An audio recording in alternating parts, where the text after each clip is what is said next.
Hey guys, welcome back to another video on the channel. More Newcastle United news. This has become a bit of a joke now with these two players.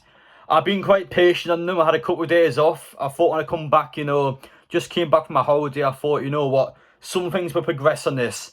And now we've got reassurance today from Craig Cup as well as a couple of reports last night of where we are with these two players. But and both of them, there's a reason why we're not getting these players in. Somebody is blocking both of the deals, and it's just a joke now. But anyway, guys, welcome back to another video on the channel. If you are new, make sure I get down there, hit that subscribe button, and keep you updated on all the videos on the channel. As well as I can also get down there, smash the like button, and finally leave me your thoughts in the comment section. I would highly appreciate it. One more thing, actually, big thanks to Man of Match Football for sending me these Newcastle United courses. Look how sick these are. I've got Shira, Genoa, Ferdinand, Peter Beardsley, so cheers for that. I really do appreciate it. And he's also sent me this is a custom Adam YouTube stat poster there, so I'll be definitely sticking that on the wall. Hopefully in a couple of years time we can look back and that'll be extremely outdated, hopefully. But now seriously though, thank you for that. I will stick down the website to his courses down below, so make sure you go check them out. They are actually sick. The quality of them is really good. Updates are got on Friday, because on Friday the Hopkins returned for the first time in 3 years, so I will be doing the vlog down there. So obviously if you guys want to meet me, you want to just come on the video or anything like that, I will be at the Hopkins, so make sure to drop me a message on one of my social media pages for more detail. But yep, anyway, sorry about that. Well, further ado, let's get into all the news now. Say goodbye to the wheelie bins, say goodbye to the paddling pools, because the construction workers on Monday have started to build onto Newcastle's training ground now. So we're extending on the building we have within the club land, so we're just trying to make it better, really. We all know how bad the training ground is. Let's not even start going into detail about it. I will make a video on it at some point. I did a little stroll past the training ground today when I was on my walk, really. There's quite a lot being done around the back in terms of digging up the pitch, but around the front, there's nothing really going on there at the minute. So I think eventually I'll go down there and get a video done. But for now, though, it's just more planning. They're starting to do bits and bobs around the back. But yeah, the point is, though, they're updating the training ground, which is great. I'm looking forward to seeing how it develops and how it looks when it's actually done, because I think first impression is key to coming into a football club. You have players that come in and they see that training ground, it just doesn't inspire them at all. And imagine, for example, you got a guy like Bruno who actually came out in the press and said he was scared when he first came into Newcastle. Imagine what's going on in his head when he sees the training ground for the first time. He must have been terrified. Now, I think I remember in the past there was someone from inside the club that said that, well, no one's ever rejected Newcastle because of the training ground before. Well, there's an excuse of being crap, does it? We still got to have a good training facility for the players. So for the short-term fix, though, I think it's great. It's good that we're getting the training ground sorted.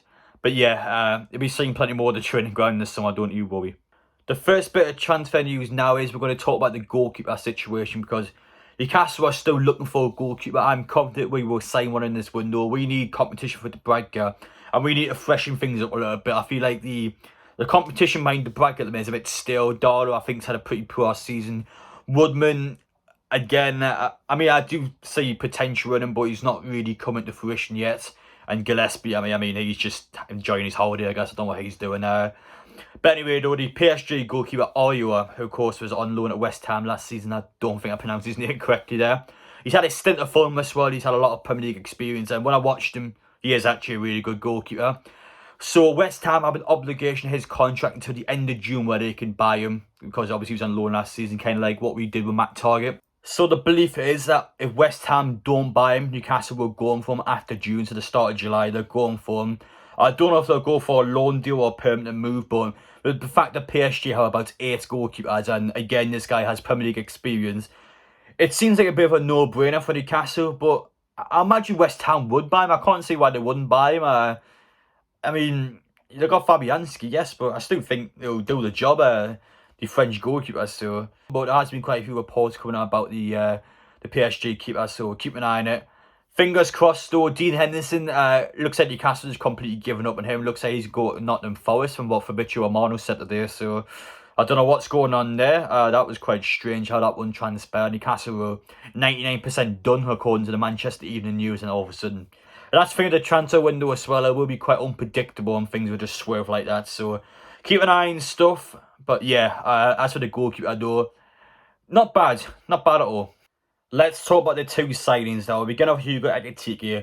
So Craig Cope, of course, the journalist that was actually banned from Newcastle United for leaking the story about Matt Ritchie calling Steve was a coward, which was proven to be true. So we now know exactly where the two players are out in terms of signing for Newcastle United, thanks to Craig Cope.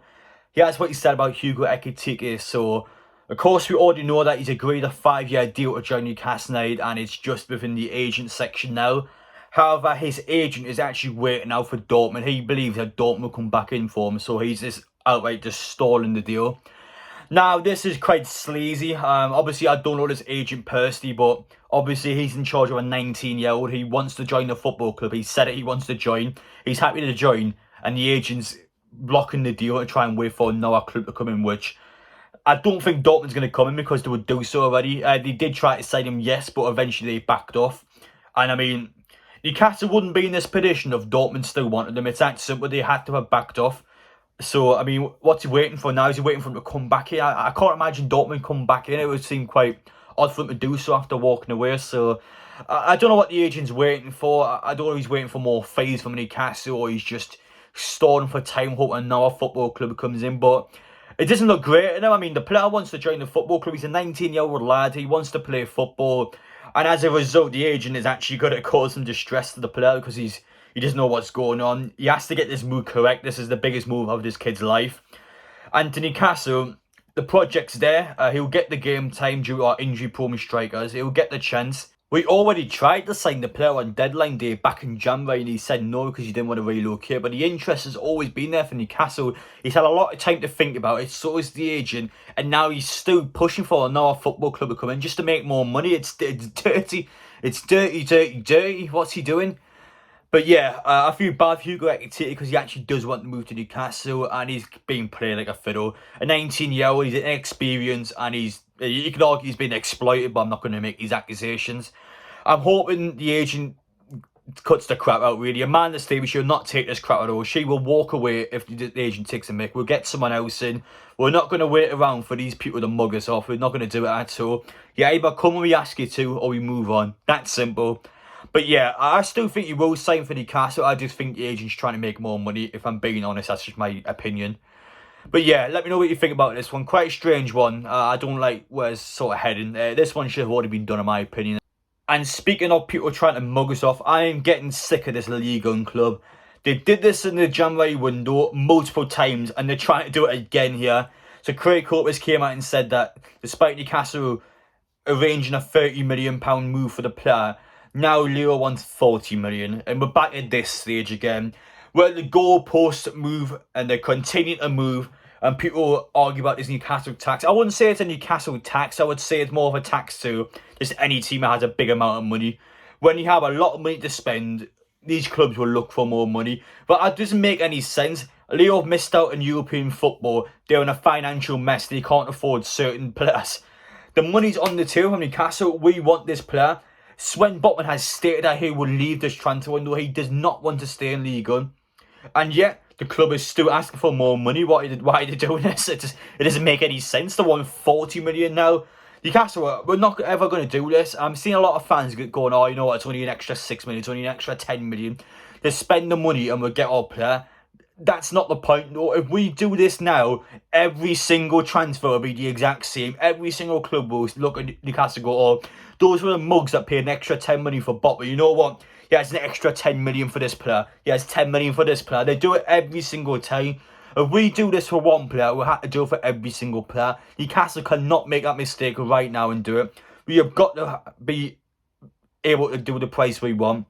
This isn't a negotiation where we got to overspend for players. No, it's when two teams want to do it together. And Lille, they don't want to do it. So Newcastle, we shouldn't do it either. We should not be taken for mugs, and I don't think we will. Newcastle, we won't wait around forever. If Lille do this again, we'll go for another centre-off, just like we did in January with Dan Burn. We'll do this again, we'll try and get somebody else in, because we're not going to have it at all. Botman, obviously, as Craig Cope has said, is happy to join Newcastle. A lot of things that's been going around in the media is that he wants the AC Milan move more, and he doesn't want to go to Newcastle, but that's not true at all. He wants a Newcastle move. He wanted the move back in January, and we already know this because Amanda Stevens said so in the interview. I've said this a million times now. The player wants to move. So this media bias that, oh, AC Milan want him more. Well, of course the Italian media is going to say that because they want to kiss AC Milan's arse and don't make them look weak. They haven't got the financial funds to get this signing. They're weak. They've got Taco at the minute that's completely just making the club an even bigger mess. They're great in the football pitch, but behind the scenes, it's all over the place.